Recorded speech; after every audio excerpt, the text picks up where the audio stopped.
প্রিয় সাংবাদিক বন্ধুগণ, আপনারা দেখতে পাচ্ছেন যে এখানে বাংলাদেশ জামায়াতে ইসলামীর নেতৃবৃন্দ রয়েছেন এবং একই সাথে আমরা লেবার পার্টির নেতৃবৃন্দকে দেখতে পাচ্ছি।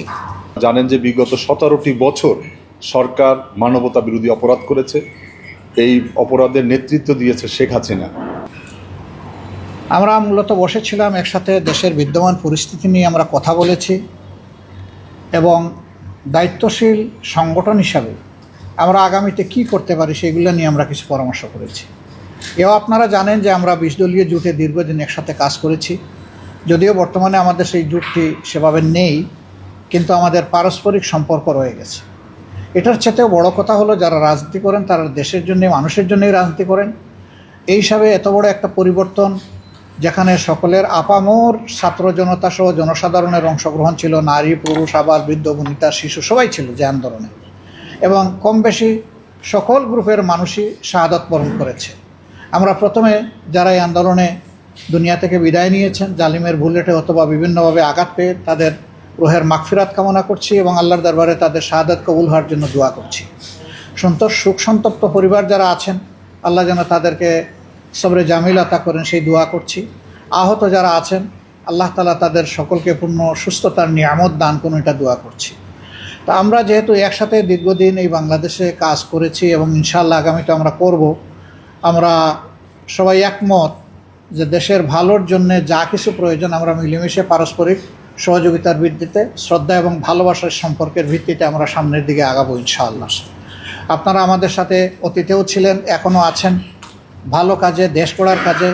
আমরা আপনাদেরকে আশা করি যে সবসময় সঙ্গী হিসাবেই পাবো। আপনারা জানেন যে জামাত ইসলামীর সাথে আমাদের পথ চলা নতুন নয়। আমরা দীর্ঘকাল যাবৎ আমাদের সাথে জামাত ইসলামীর সাথে একসাথে কাজ করা। লেবার পার্টির প্রতিষ্ঠাতা মৌলানা আব্দুল মতিনও জামাত ইসলামীর সাথে কাজ করেছেন। আমরা বাংলাদেশের বৃহত্তর ইসলামী আন্দোলনের সংগঠন হিসাবে জামাত ইসলামীর পথ চলায় আমরা মনে করি যে বাংলাদেশ সংখ্যাগরিষ্ঠ মুসলমানের দেশ হিসাবে এখানে একটি ইসলামী সমাজ প্রতিষ্ঠার জন্য জামাত ইসলামীর অবদান অনস্বীকার্য।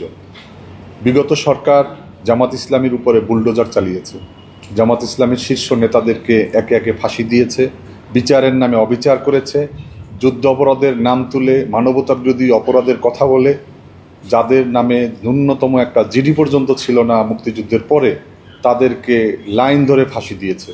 এই অবিচারগুলো বাংলাদেশের জনগণ কোনোভাবে মেনে নেয়নি, যার বিস্ফোরণ আপনারা বিগত 5 তারিখে দেখেছেন। বাংলাদেশের একটা গণতান্ত্রিক রাজনৈতিক দল হিসাবে লেবার পার্টি সবসময় মানবতা বিরোধী অপরাধের সাথে যারা জড়িত তাদের বিচারের জন্য আমরা দাবি জানাচ্ছি। আপনারা জানেন যে বিগত 17টি বছর সরকার মানবতা বিরোধী অপরাধ করেছে।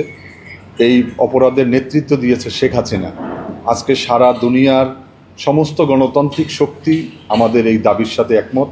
আমরা প্রত্যাশা করব যে এই যে বাংলাদেশে যেই সমস্ত খুন, গুম, অপহরণ, নিপীড়ন, নির্যাতন, মানুষের বাড়িঘরে অগ্নিসংযোগ, মন্দির ভেঙে দেওয়া, আপনারা দেখেছেন যে রামুতে কিভাবে বৌদ্ধ মন্দির কিভাবে জ্বালিয়ে দেওয়া হয়েছে।